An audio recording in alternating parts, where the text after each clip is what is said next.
Hi there, welcome to Pateo Television. My name is Johan Oldenkamp and I am the host of this online presentation show. The subject of this episode is the Royal Cesspit of the Netherlands. And it builds on the previous episode, because the previous episode was about the family, the so-called royal family in the Netherlands, and they claim to be of Orange, which is not true, and they also claim to be of Nassau, which is neither true. And all that I explained in the previous episode. If you've not seen it, then please go to this URL on YouTube, and there you can see that episode. If you did not see that previous episode and you still comment on this video, then please understand that I will not respond to that. Yeah, please do your homework first. Thank you. I'll switch off my camera. So let us start. First of all, this man, William the Silent, he's also known, he was not really a Prince of Orange. That was all fakery. And then in that family line of Van Nassau, of Nassau actually, because Nassau is a German family, originally from Germany.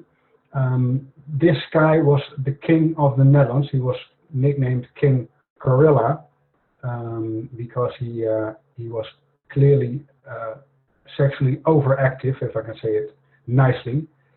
And his great-grandfather was William V, and that was somehow in line with that one. So I'm not going to explain the whole family genealogy of this family again here, but this guy was not the father of Wilhelmina, and she later on became Queen of the Netherlands. But she was actually a daughter of Emma von Waldeck und Pyrmont, and the first servant of this King Gorilla, Willem III, Sebastian de Ranitz. So they were the biological parents of Wilhelmina. And then Wilhelmina turned out to be infertile as well. So she was not able to get children of her own. And that's why Juliana, who later became also Queen of the Netherlands, was not really her daughter. She was adopted. And then later, Beatrix became Queen of the Netherlands, but she was not the firstborn of Juliana, because Juliana had a child of the husband of Wilhelmina. Henrik was his name, or Heinrich in German, or Henry maybe in English. And that's why she got a child 11 years before Beatrix was born. Yeah, she was impregnated by her adoptive father. And here you see the pictures of that woman. And she was probably born in this year, on this date. Here you see Juliana with her adoptive father, and he impregnated her when she was 18 and he was 50 years of age. And he not only impregnated her, he impregnated many other women as well.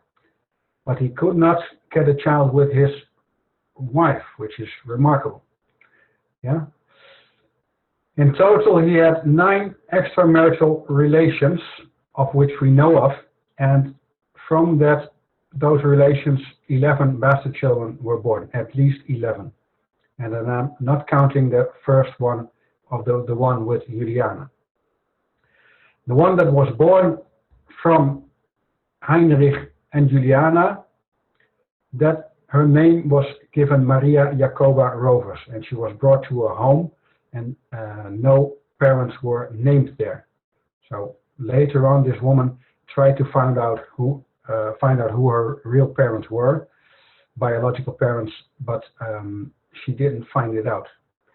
Of course, she couldn't, because it's nearly a state secret, so to say. So she died at this date, not knowing that she was actually the heir to the throne in the Netherlands. She could have, if she discovered it before 1980, she could have claimed the throne, which was very remarkable, don't you think?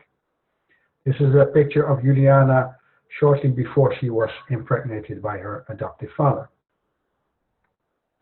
Here are the names of the other children, of which Heinrich was the father.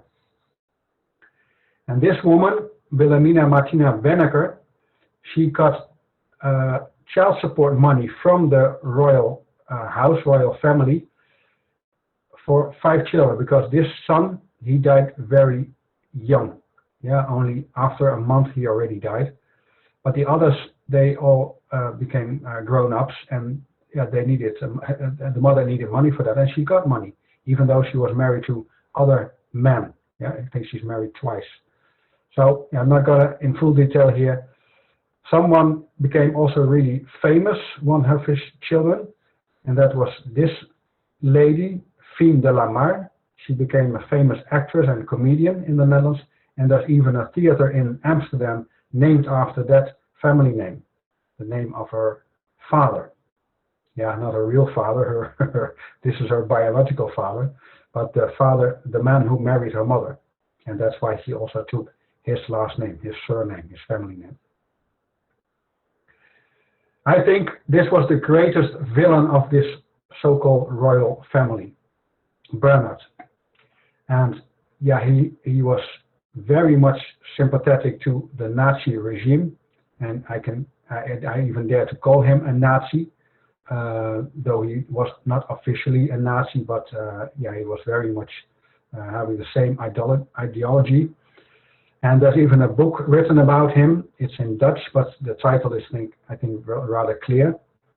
And yeah, this is a very great villain, or even I can call him a criminal. I think he was the biggest, or maybe the second biggest criminal of this family, because maybe his daughter Beatrix was even worse. Here you see Bernard, and he had a relationship with the daughter of Hannah Reitz and Werner von Braun, a German rocket scientist. And both are rather famous, and they were taking lessons in steering an airplane together, and then they had some kind of love baby, and that love baby was Alicia Weber, and she later got into a relationship with that Bernard guy, and from that also a love baby was born, and that her name was Alicia, and Alicia later took on the name de Bielefeld as her surname, as her family name, and that's a kind of yeah, funny way to refer to Biesterfeld. At least they think it's funny. I don't think it's funny at all. And here you see the Hannah Reitz, yeah, the famous pilot from Nazi Germany. Here you see her at a picture with John F. Kennedy, yeah, at the White House in 1961. And here you see a picture of the same John F. Kennedy with Werner von Braun, yeah, because Operation Paperclip brought him to the USA, together with all other scientists from Nazi Germany that had were somehow of importance for the people who want to control this reality. And that's why, because he was in the USA, he could also make sure that his granddaughter Alicia came there. But it was, and that's happened. So she went to the USA, and also Hannah Reitz went to the USA. Yeah, all due thanks to him. But he was actually married to this woman, and they had 2 daughters. Here you see a picture of Hannah Reitz, yeah, pilot. Here she is making the so-called Hitler greeting. And here you see Adolf Hitler himself shaking her hand. And this is a kind of pass of Werner von Braun when he was serving for the NASA in a secret operation. And then later, that Bernard guy had a relationship with Helena Grinde from France. And yeah, she was very beautiful. I hope you can agree with me on that. And here you see him with her and their daughter, because there's another love child with him, Alexia. And Alexia later on took the name of the man who married her mother, Stanislav Lejeune, and he is in far related to Philip the Fair, a brave French king who dared to stand up against the Templars. But anyway, she took on his last name because he claimed that she was her daughter, which was not true because she was the daughter of Bernard. Another book here in Dutch about all the women in the life of this guy. Yeah, he was completely unfaithful. And here a picture of Alexia when she was older. And here Bernard and Alexia too. And this is also Alexia. So this Bernard, he had 4 daughters with his wife, which he was married to, but at least 2 other daughters as well. And he both recognized those other 2, and they also got money when he died in 2004. And I already explained in the previous episode, yeah, what a huge villain this man was. He was also one of the co-founders of the Bilderberg and so on. Yeah, he gave Farben, the German industry, and the World Wildlife Fund is all a big scam. And then later, his daughter Beatrix married to Klaus Georg, and they had 3 sons. And I explained it already also in the previous episode. But now I'm going to delve a little bit deeper into the story of the death of this man, Johan Friso, because he allegedly died due to a ski accident, but not immediately after. It took more than a year for him to die. About 1.5 years later, he died. And she was the queen in the Netherlands for exactly 33 years, the head of the state for precisely 33 years, not a single day longer. So, of course, she knows all about the numbers and how to play with them. So that's not a coincidence, of course. The skiing accident of Johan Friso happened here in Lützen Zurgotobel. That's close to the city of Lech in Austria. And this was the date on which it happened, February the 17th in 2012. And allegedly he was buried under the snow for 25 minutes. It took the rescuers 25 minutes to dig him out. Yeah, first to get there and then to dig him out. So he was covered under the snow for 25 minutes. And yeah, how much oxygen was there? We don't know. But they say there was not enough oxygen for him to fully recover from this. So he had brain damage. That's the official story. But then the story becomes more remarkable because after they were able to free him from under the snow, they did CPR on him for 15 minutes. I've never heard a story like this. CPR is only for a couple of minutes, and then if it's not working, you stop. Why would you continue for 15 minutes? So they say only after 50 minutes of CPR, his heart started to beat again. Well, I think this story is not the truth. It's too unbelievable to be believable. And then when his heartbeat was finally back, they put him in a helicopter and flew him to a hospital in Innsbruck. And this is one of the last pictures taken of him before the accident. And allegedly he was skiing with a close friend of him, Mr. Florian Moosbrugger. Yeah, works in Austria somewhere. And it happened all here, close to Lech, in the very western part of Austria. And then he was put into this hospital in this helicopter, and then he was flown to the Landeskrankenhaus, the state hospital in Innsbruck. And what was said was that he had massive brain damage and also in a comatose state. Well, I'm not sure what that means, a comatose state. It's meaning he's not in coma, but he's not in coma as well, so somewhere in between. So what does that really mean? And then the official announcements in the Netherlands, everybody kept repeating the same sentence. From the Prime Minister to everybody who asked opinion, they all said that he was not out of a life-threatening situation. And they all used the same words in Dutch, niet buiten levensgevaar, which is a double negative. So why would they not say he is in life danger? No, they said a double negative, which is really remarkable. And they all repeated it. So they were all briefed to use the right wordings. Why would they be doing that? Why would the State Department of Information telling, you can call it the PR, the Public Relations Department of the so-called royal family, why would they give out this statement? And why is everybody repeating the same words? To me, that's very remarkable. And to me, that's a proof that something is not right here. Then on the Netherlands, the Dutch television, first the 8 o'clock news, this journalist said some remarkable things because she was present in the hospital together with her husband. Her husband is Mr. Kees Tulleken, and he's a famous neurosurgeon. And he spoke with his colleague in the hospital about the state of the condition of Johan Frieso. And his wife was there. He introduced his wife and he told his colleague that his wife was a journalist and that she would write down what he was saying and then publish it.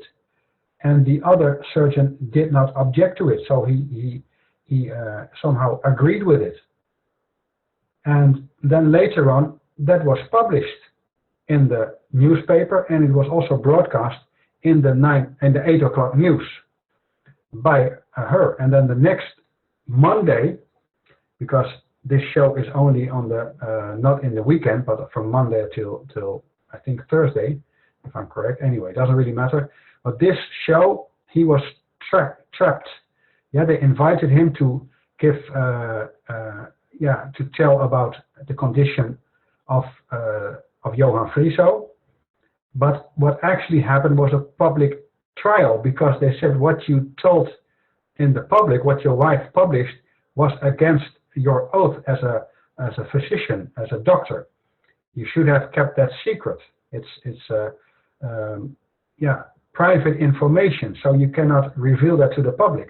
That's what they said in this program. And instead of being happy that the condition of this Johan Frieso was much better, because the treating surgeon, neurosurgeon, said there were no visible swellings on the CT scan. That's a really good result, and no basilar skull fracture neither, and no physical injuries. So 3 very positive news facts, so to say, and they were very happy and eager to share that with the Dutch public. But instead of making the Dutch public happy, they were sacrificed by the PR company of the so-called royal family, and these 2 were like prostitutes. They allowed their show to be used for this public trial. That's the remarkable story here. And he indeed got an official reprimand for doing this. But you should also know that he got a medal from that same family for his work. And he was an international leading neurosurgeon. This was not the first, the best. This was a man who really knew his profession. And they wanted to teach him and all the others a lesson, so that the interest of the so-called royal family was better protected in the future. And immediately after this incident, Johan Frieso was removed from Innsbruck and brought to London, officially, because that's where he was living. But why would they do that? Well, the answer is very simple. They had no control over the staff in Innsbruck, but they had control over the staff in the Wellington Hospital in London, UK. And then they said there were occasional signs of minimal consciousness. Now, what does that mean? It was actually an official statement. What does that mean, minimal consciousness? Well, the definition says that you have then minimal, that there is minimal or definite behavioral evidence of self or environmental awareness. So that means that behavior, his body showed that he had awareness of either himself or the environment. That means, for instance, he could move a finger. Yeah, at least one finger. And that means he was not in coma. If you're in coma, you cannot do that. So he was not in coma. Why give they all kinds of words that are not clear? We should say, we can conclude from this, he was not in coma. And if he had no other injuries, then why was he treated in a hospital? What was his real condition? I think that they give him drugs to keep him somehow sedated for long, because they actually wanted to get rid of him. And that is why he was brought to the home of the Queen of the Netherlands, the head of the state in the Netherlands. And she was actually no longer head of the state by then, but that's not really. He was brought anyway to this palace in the Hague in the Netherlands. And shortly after, 1 month later, he was dead. And they said the reason why they gave to transport him from the hospital in London to this house in the Hague was there was no gain of further hospital treatment. That's a really, I don't think that's a clear reason to bring him there, because it's not improving in the hospital, but can you make sure that it doesn't get worse when you bring him here? That's not good reason. And also this minimally conscious state. What does this mean? It means he was conscious, period. He was conscious, and then suddenly a month later he died, officially because of complications. Well, to me that's a clear case of euthanasia, or put it more clearly, murder. My conclusion is that he was murdered because he did not want to belong to this family anymore. Maybe he was in their practices for too long and he wanted to get out. Maybe he developed some conscience. And he was buried not where all the others of this family are being buried for a long time, but somewhere else. Because it's a tradition for long that all the members of this family are brought to this family tomb once they are dead, of course, here in Delft in the Netherlands, in this so-called new church. If you go there, you can see this, and this can be opened, and then you go down, and there they are all buried. But he was put in the soil here, near their castle called Dragon's Stone. And they also have a boat named the Green Dragon. So apparently this is a family that belongs to the group of the dragons, or can I say the reptilians, or the cold-blooded ones, the blue bloods. And they put the name wrong here, because it still says van Oranje, means of Orange, and Nassau. Well, that's not true. He was neither of Orange nor of Nassau. So that's a little error there, or I can say a big error. Of course, they claim this is a kind of title, that he inherited this title, but that's all to fool people who are ignorant. This is not the case. This title does not exist and has no meaning at all. And then he was married to this lady, Mabel Cesspit, as she is most commonly known, but she was born as Mabel Martina Los, and she was a secret service agent in the Netherlands. And that's why she was hooked up to this drugs mafia guy, Klaas Bruinsma, better known as the Reverend or the Long. And he was publicly assassinated in 1991 on the streets. He was the father of the Dutch drug trafficking business. And of course, this family I'm talking about now is also very much in that same business. Many people have brought information forward that supports this claim. So this secret agent not only was involved with this guy, the drug trafficking father, but also with the guy who is now the Prime Minister of the Netherlands. That was long before that, but she also had to check him out if he was completely reliable. And apparently he was, according to their standards, and that's why his career was so going well. He see him kissing her, so they had a love affair a long time ago, but he still finds it hard to kiss her. So it's a very awkward man. I think there's something very wrong with this Mark Rutte guy. Anyway, she also worked, and probably still works, for George Soros. And we know that this man organized the war in Yugoslavia, former Yugoslavia. And he was also behind the Arab uprising, and he is now behind the refugee problem, so-called problem. Yeah, he's financing that refugees are coming to Europe from either from North Africa or from Syria, Libya, or whatever. So this is a very, very mean villain, no doubt about this. Yeah, he's an organizer of many things. Some people still think that it's good to send the Avaz newsletter to others. Well, please stop doing this, because he's behind the Avaz organization as well. It's all controlled opposition. It's very dangerous.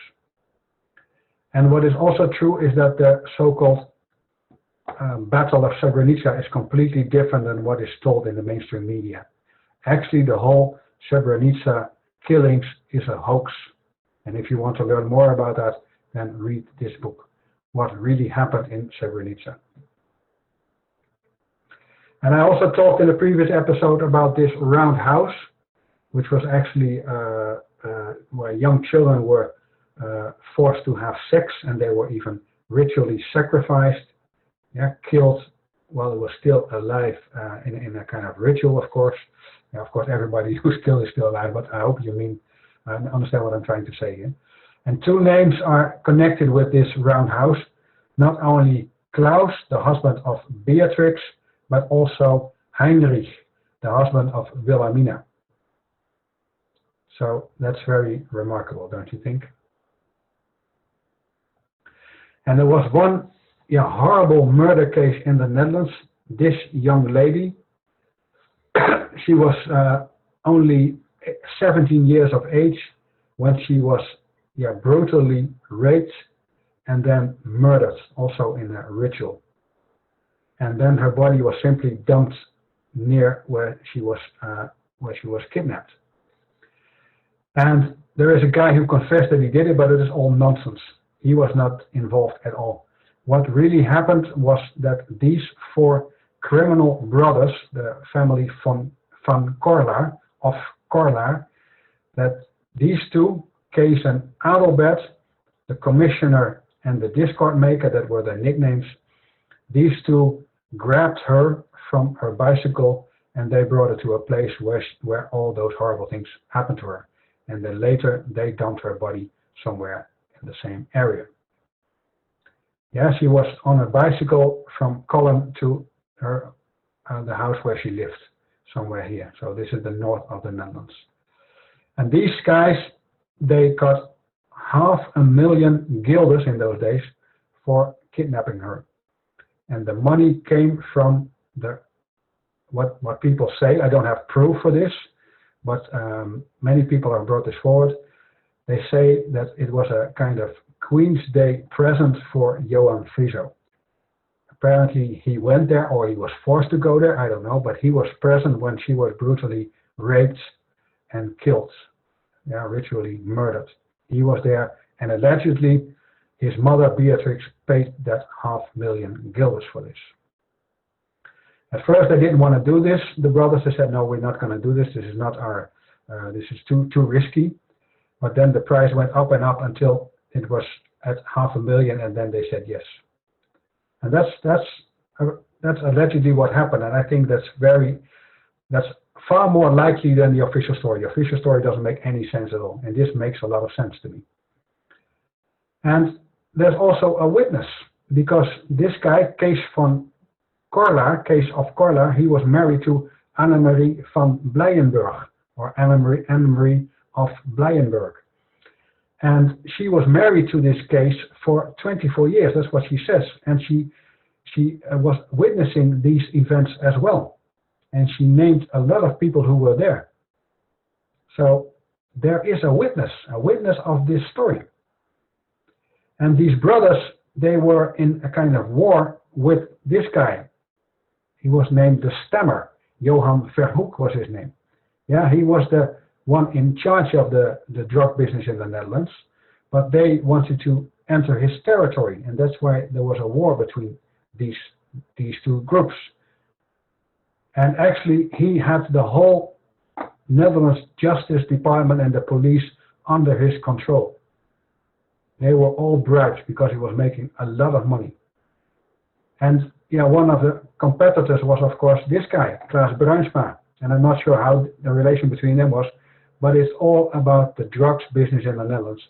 And the so-called royal family makes also a lot of money in that drugs business. That's what people tell me.